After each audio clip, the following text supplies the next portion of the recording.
So nandito pa rin tayo sa gitna ng kawalan. Nandito na tayo. Kanina po sobrang creepy ng lugar. So dito tayo mag-pitch ng tent natin.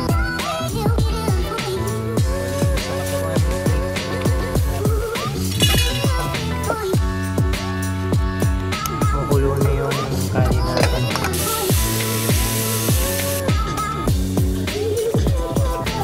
Chinelas tayo, baka mabato. Shoutout sa mga taga-Pasay dyan! Diyan kami galing. Manila. Lalito. Yun! Shoutout sa mga kurap dyan! Pinabahan namin!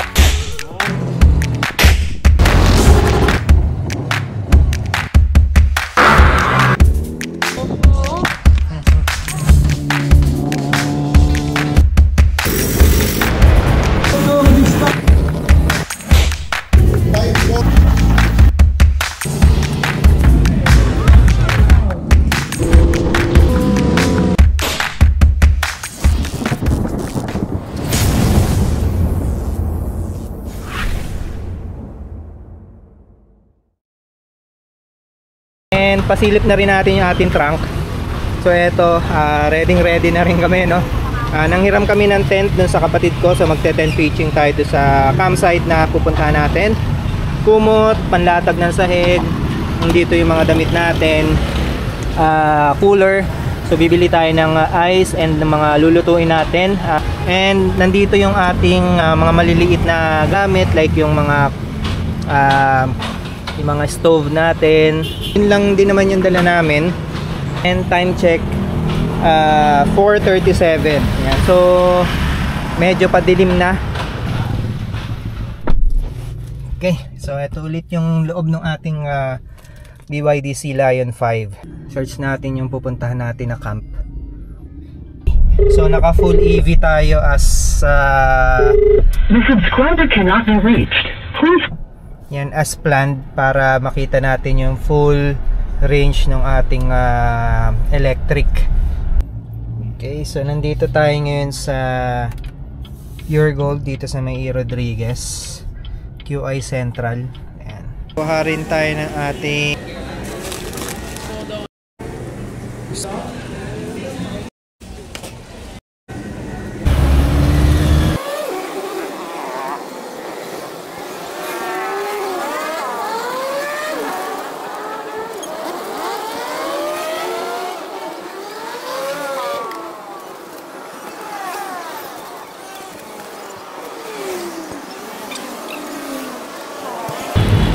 tapa mo nga pa.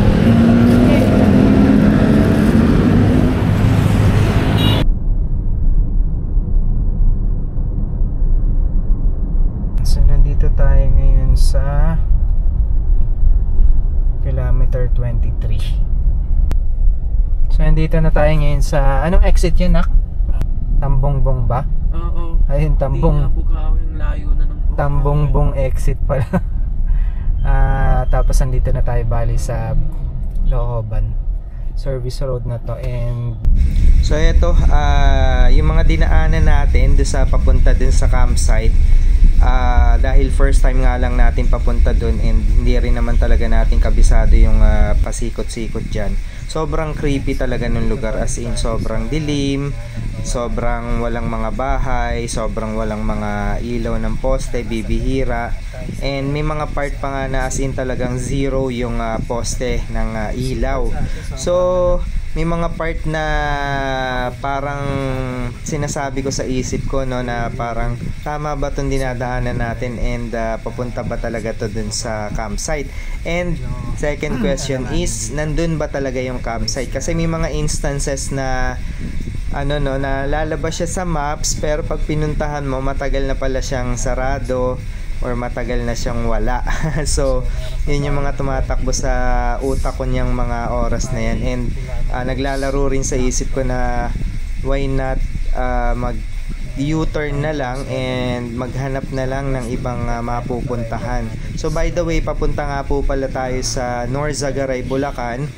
Originally ang plano po natin is Marilake. or real. Pero sabi ko nga, dahil madalas naman na tayong nagagawi doon sa lugar na to na yun, why not sa iba naman para maiba naman yan. So ang pangalan po ng campsite na pupuntahan natin ay The Hideaway Campsite. So nagbibiroan pa nga kami ni Kid habang nagda-drive, kasi sabi namin bagay na bagay yung The Hideaway Campsite dun sa mga dinadaanan namin, dun sa yung papunta doon, kasi talagang hideaway, no? Talagang hindi mo talaga siya mahanap basta-basta. Pero finally, yan, sobrang haba ng mga dinaanan natin na sobrang dilim at walang mga bahay, no? Nakarating din tayo sa wakas doon sa ating destination, which is yung Hideaway Campsite nga. So ito yung entrance. Bali pinagtanong-tanong natin doon sa minadaanan tayong fortunately minadaanan tayong may mga tao pa sa labas, may tindahan na bukas. So ginawa ko, bumili ako and nagtanong ako doon sa tindera, and itinuro nga tayo doon sa papuntang Hideaway Campsite. And sinabi naman niya na maganda talaga dito sa campsite na ito. Overnight po. Ilan po kayo? Dalawa lang po. Tapos tent pitching lang po. Apo. Yan. So nandito na tayo sa Hideaway Campsite. Ayun, may dun, no? May isang nag-overnight din, no? Dalawang grupo yan doon po. Dalawang grupo po. Apo. Tapos saan po kami pupunta susunod? Kayo po kung saan nyo. Okay na po. Site kung saan nyo kayo paborabling magano. Okay. Pero kung puno rin na isa doon, yung kamatsiliring ganyan. Apo. Kaya lang po, baka medyo yung tent nyo.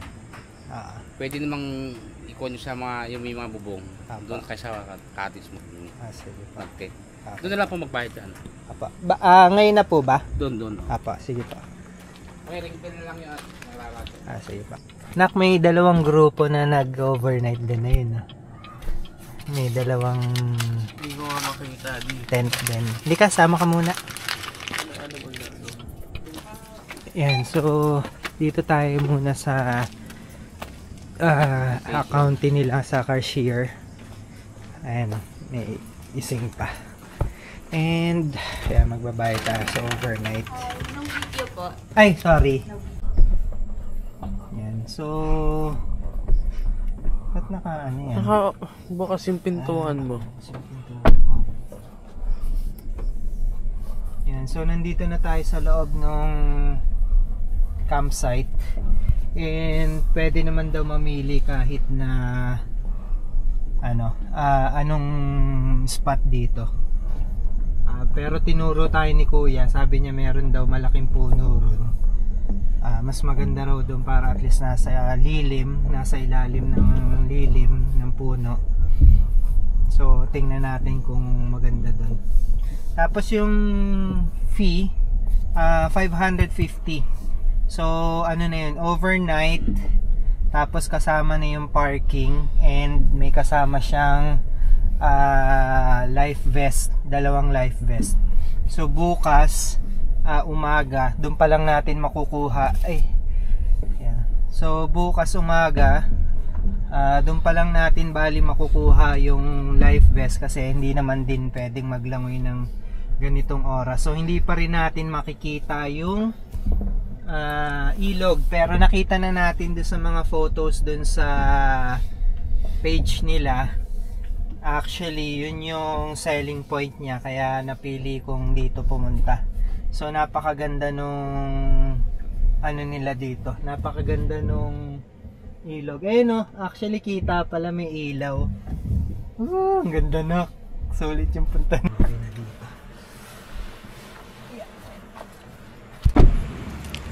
Yan, so dito tayo magpipitch ng tent natin. Ito, medyo pantay yung sahig dyan. Nandog na natin yung mga gamit.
tayo dito, no?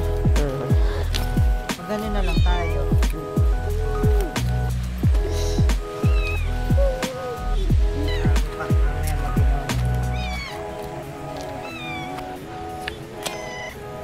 So dahil isa lang yung yoga mat na dala natin, hinati ko sa dalawa sa gitna.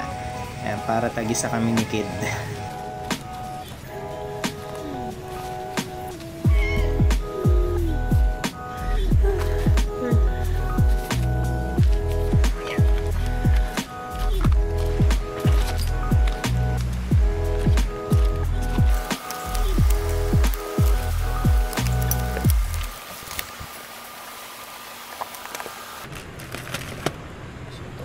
Natin sa setup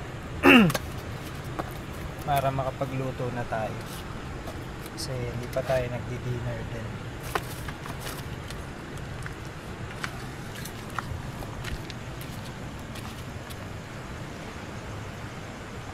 Ito na.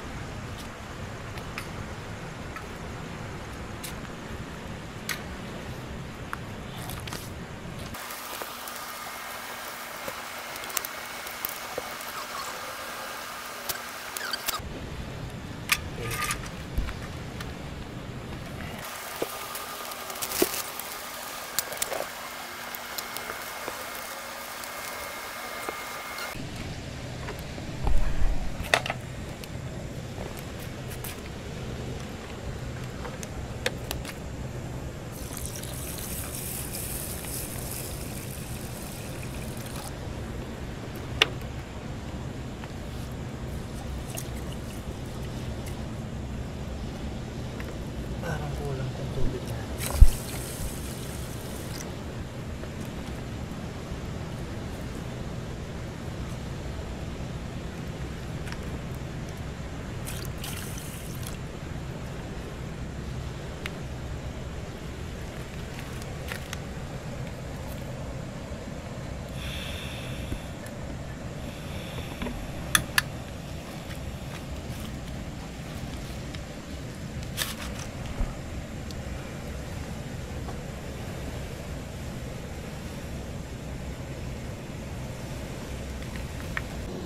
So kumukulo na yung kanin natin.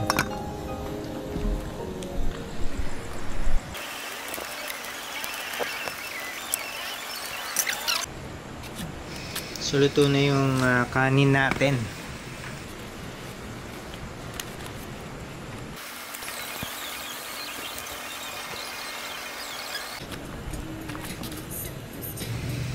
So unahin muna nating lutuin yung ating soup. Bali ang binili namin is yung cream of mushroom para babagay doon sa steak na lulutuin natin for our dinner.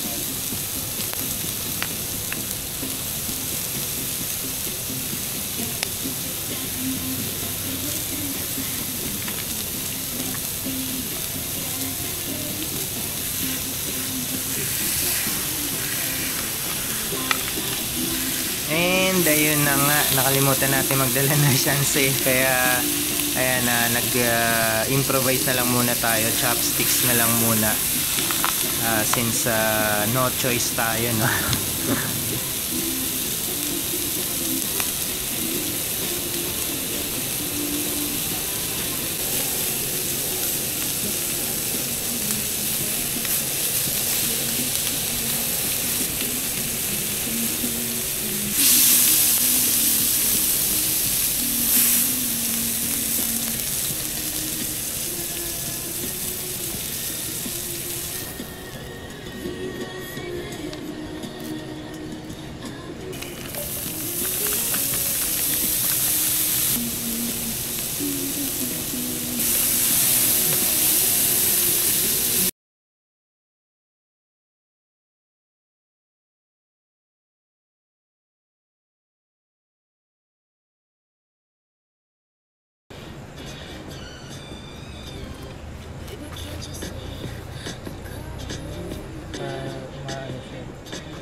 Rizal.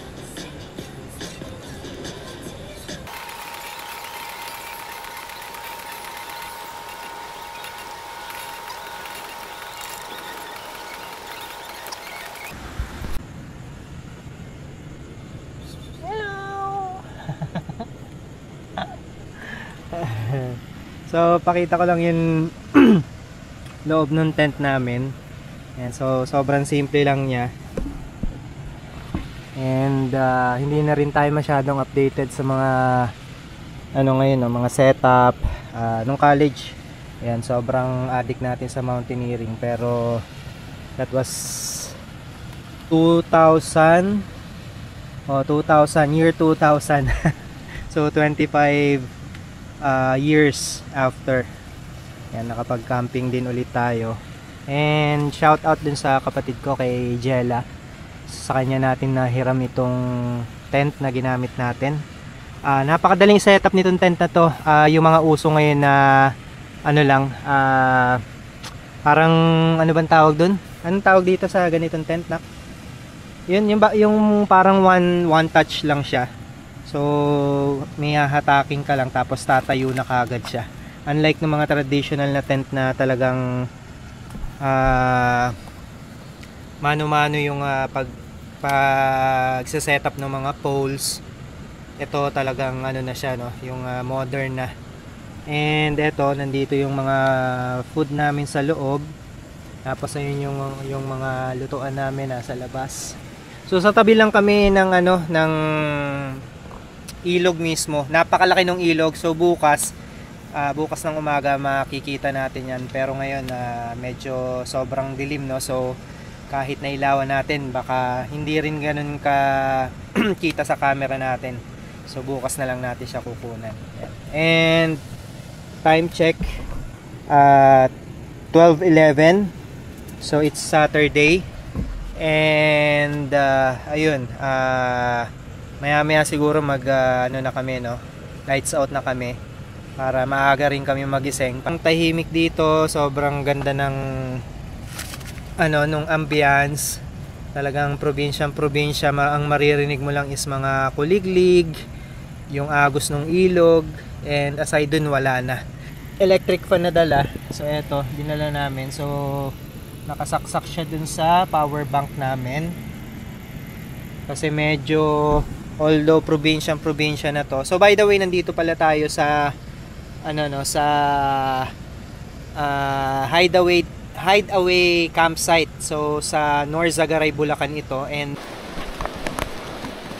so hindi ako makatulog kaya ayan, nag-open tayo ng isa sa mga chichirya na dala natin. And ano muna ako, no, midnight snack muna ako until dalawin tayo ng antok. And as you can hear sa background, umuulan na po nitong mga time na ito. So napakasarap ng feeling talaga.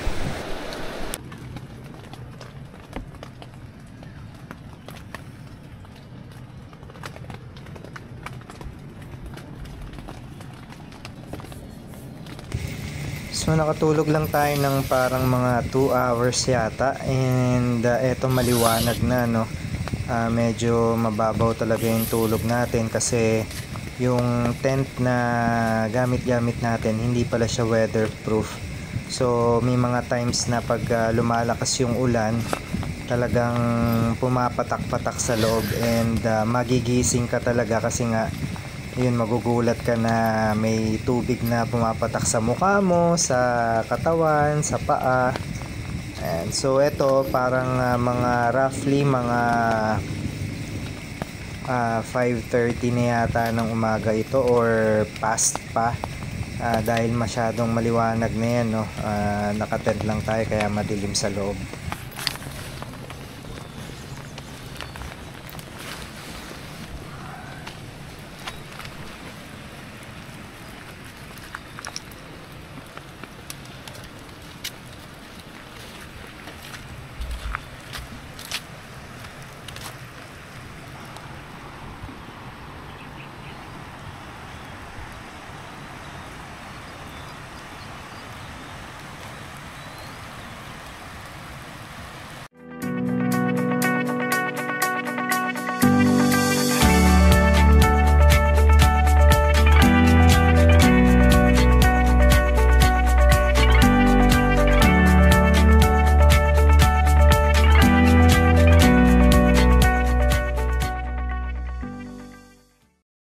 And it's time to cook for a breakfast. Habang natutulog pa si Kid, hindi muna natin siya ginising, no? So hintayin na lang muna nating matapos ko yung pagluluto, and after nito saka na lang natin siya gigisingin. So ang lulutuin natin for our breakfast is pancake, and then magluto rin tayo ng egg, and samahan din natin ng pork and beans. Ayan, para breakfast na breakfast yung dating niya.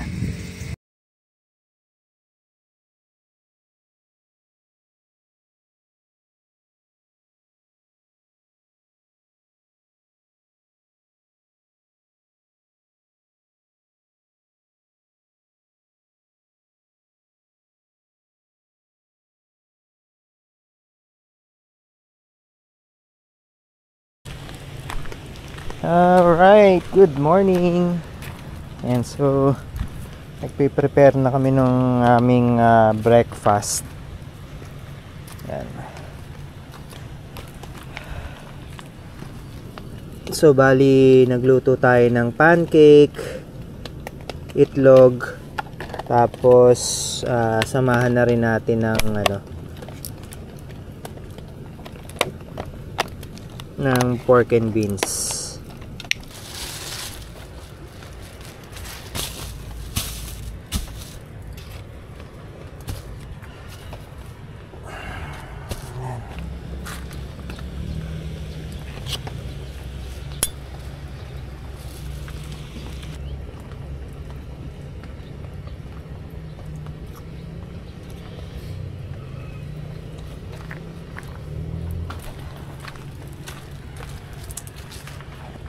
Pala hindi ko na nilagay yung dito.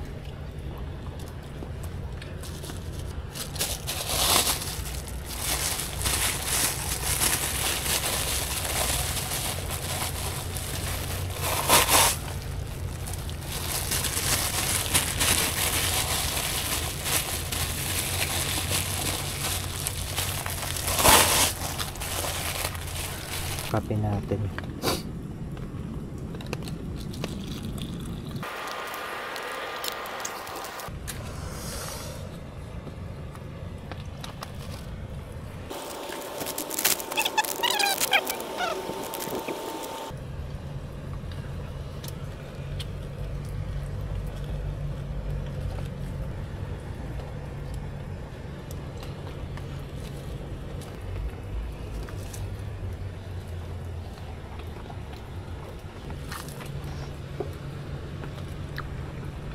Kita natin habang kumakain tayo ng pancake, ikot-ikot tayo. So dito sa may banda doon, parang yung mga villa nila. So pwede kang umarkila yata ng villa if ayaw mo mag tent pitching.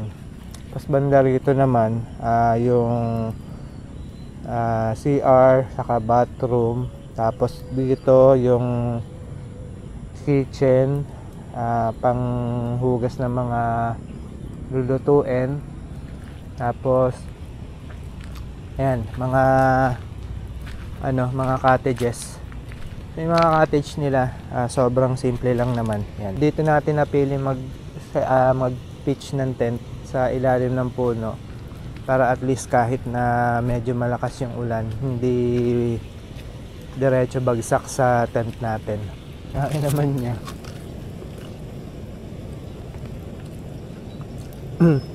Meron dito dalawang pusa simula kagabi pa. Parehas kaliko, parehas babae. Yan, kukulit pero sila. Sobrang sweet nila. Sobrang clingy nilang dalawa. Yung isa hindi ko alam kung nasan eh. Saan na kaya yun?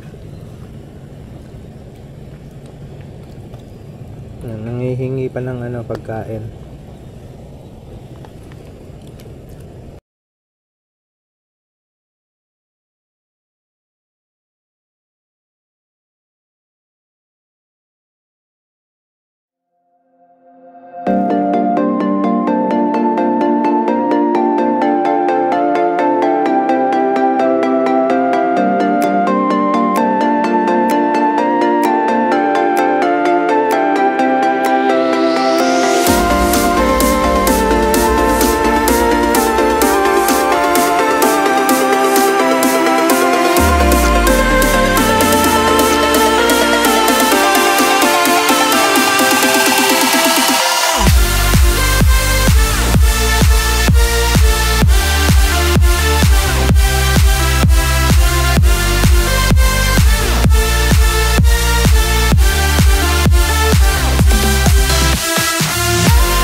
dami oh.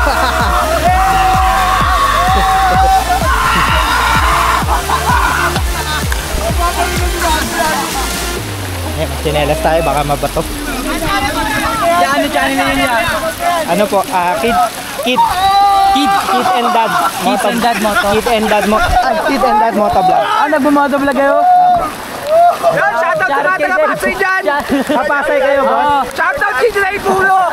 Shoutout sa mama ko! May nilaring kami galing. May nilaring. Laloma. Taga Laloma lang kayo. Malapit sa Blumentritt. Kids and Dad. Kid and Dad po. Kids and Dad. KID tapos space tapos letter N lang. Tapos Dad. Tapos Moto Vlog. Kids and Kid and Dad. Moto Vlog.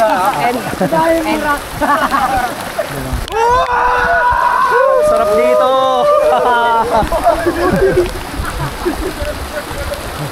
Sarap nak. Yon! Shoutout sa mga kurap dyan, binabahan namin!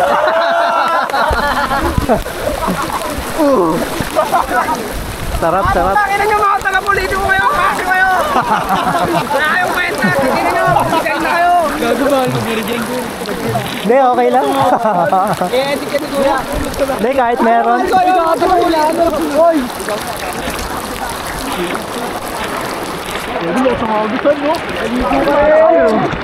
Lumalakas mga ako! Okay na mo trip ko!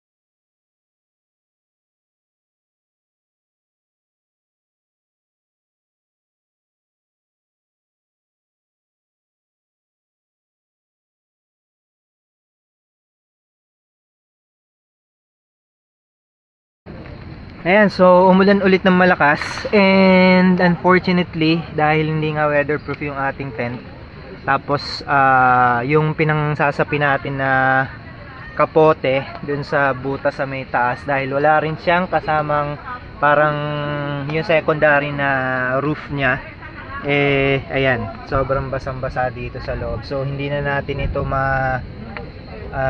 uy, pati yung mga tissue natin, nak. Hindi mo nga napakasok. Shit. Isang tissue. Bagong roll pa naman pareho. Ayan.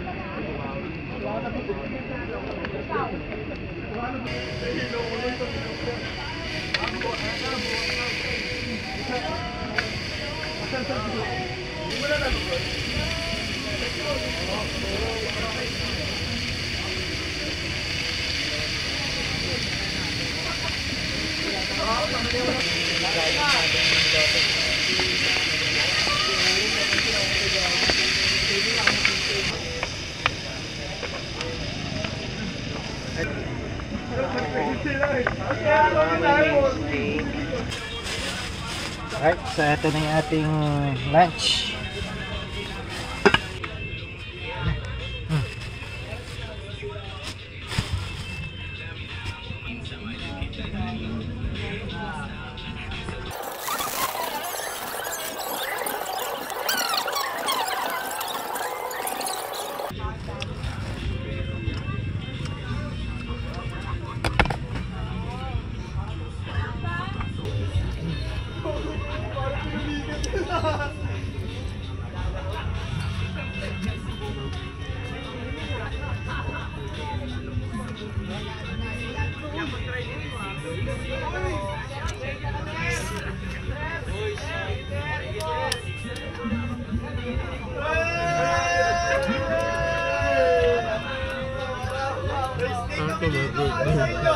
Ha? Ano? After my birthday. Kaya nga.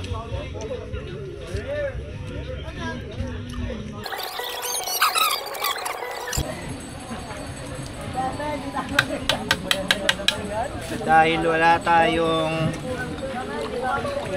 mapapagtimplahan. Yan, dito natin timplahin yung juice natin.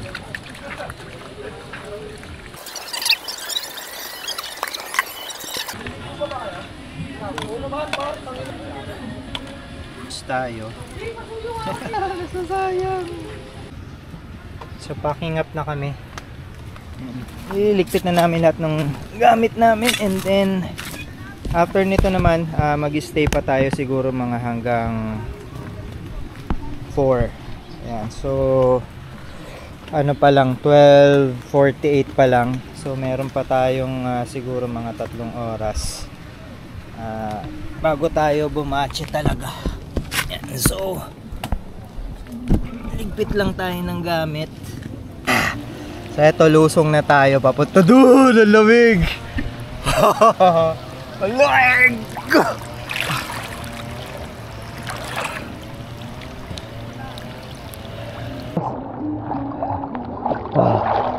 Malakas yung agos.